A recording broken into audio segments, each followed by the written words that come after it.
Welcome back after the break. आप देख रही हैं अपना favourite show Sangini for today's woman. अगर आपको किसी पार्टी या किसी गैदरिंग में जाना है जिसके लिए टाइम है आपके पास कम, तो ये सेगमेंट आपके बहुत काम आने वाला है। हम आपको देते हैं कुछ क्विक ब्यूटी टिप्स जिससे कि आप अपनी ब्यूटी को और भी ज्यादा ग्लैमरस बना सकती हैं। चलिए देखते हैं क्या है खास इस सेगमेंट में आपके लिए।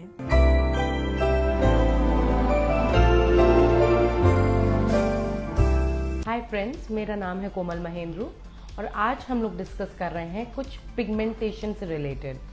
मैं आपको ये बताना चाहूँगी कि पिगमेंटेशन जो है वो कई कारण से हो सकता है। अब ये पिगमेंटेशन है क्या, पहले तो मैं ये थोड़ा सा आपको ब्रीफ करना चाहूँगी। पिगमेंटेशन जो है वो अपने स्किन पे डार्क स्पॉट्स आते हैं, जैसे आपको लगता होगा, जिसको हम लोग हिंदी में झाइयाँ भी कहते हैं। ब्राउन स्पॉट्स भी हो सकते हैं, हल्के से ग्रे स्पॉट्स भी हो सकते हैं, ब्लैक स्पॉट्स भी हो सकते हैं। काफ़ी ये हमारे आई एरिया को स्पेशली कवर करता है, हमारे चीक बोन पे भी कवर करता है।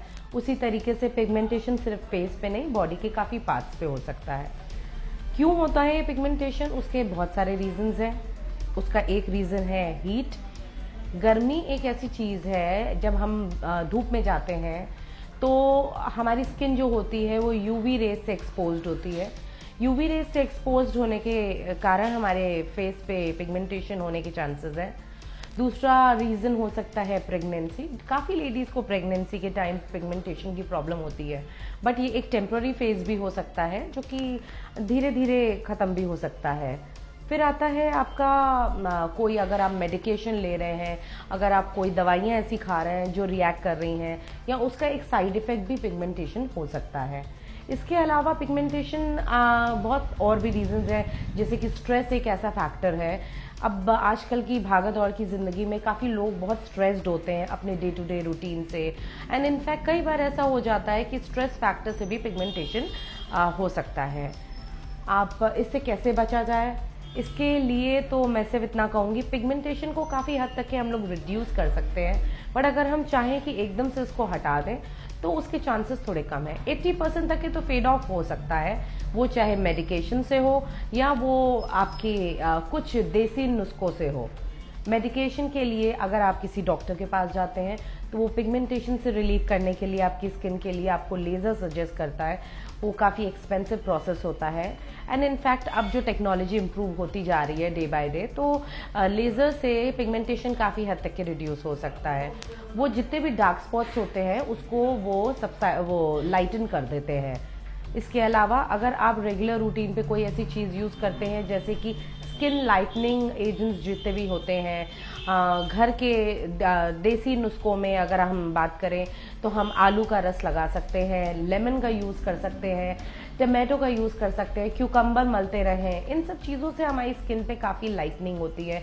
एक नॉर्मल जो होता है ब्लीच होता है, जिसको हम ब्लीच क्या कह सकते हैं, ये कोई केमिकल ब्लीच तो है नहीं, बट इससे क्या है, स्किन हमारी लाइटन होती है। इन सब चीज़ों का अगर हम रेगुलर रूटीन पे प्रयोग करते हैं तो भी पिगमेंटेशन काफ़ी हद तक के रिड्यूस हो सकता है। पिगमेंटेशन क्यों होता है, उसका एक मेजर रीज़न ये है कि स्किन में मेलानिन की मात्रा बढ़ने की वजह से लेकर पिगमेंटेशन होता है। अगर हम बात करें तो वहाँ पर दो तरीके की पिगमेंटेशंस हैं, एक हाइपर पिगमेंटेशन होता है, एक हाइपो पिगमेंटेशन होता है। ये दोनों कारण हो सकते हैं। इसका जो इफ़ेक्ट हमारी स्किन पे होता है वो यही होता है कि स्किन पे पैचेस होते हैं, जैसे लाइट ब्राउन पैचेस होते हैं, जिसमें स्किन मेलाज्मा भी आगे इंक्रीज होने के चांसेस होते हैं। क्योर की बात करते हैं तो क्योर दोनों केसेस में मैं यही बोलना चाहूँगी, जैसे कि लेज़र मैंने आपको बताया, और लेज़र के अलावा जो हम लोग अपनी डे टू डे केयर है उससे हम पिगमेंटेशन को रिड्यूस कर सकते हैं। इसकी कुछ नाइट क्रीम्स आती हैं पिगमेंटेशन से रिलेटेड, जिसको आप यूज़ कर सकते हैं। अब काफ़ी क्रीम्स ऐसी आने लगी हैं जो बायोटिक भी होती हैं, जिससे पिगमेंटेशन काफ़ी हद तक के रिड्यूस किया जा सकता है।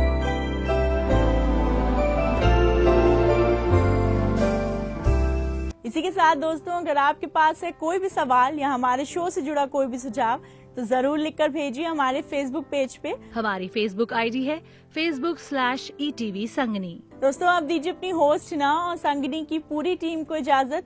आपकी संगनी कल फिर हाजिर होगी कुछ और नई जानकारियाँ लेके।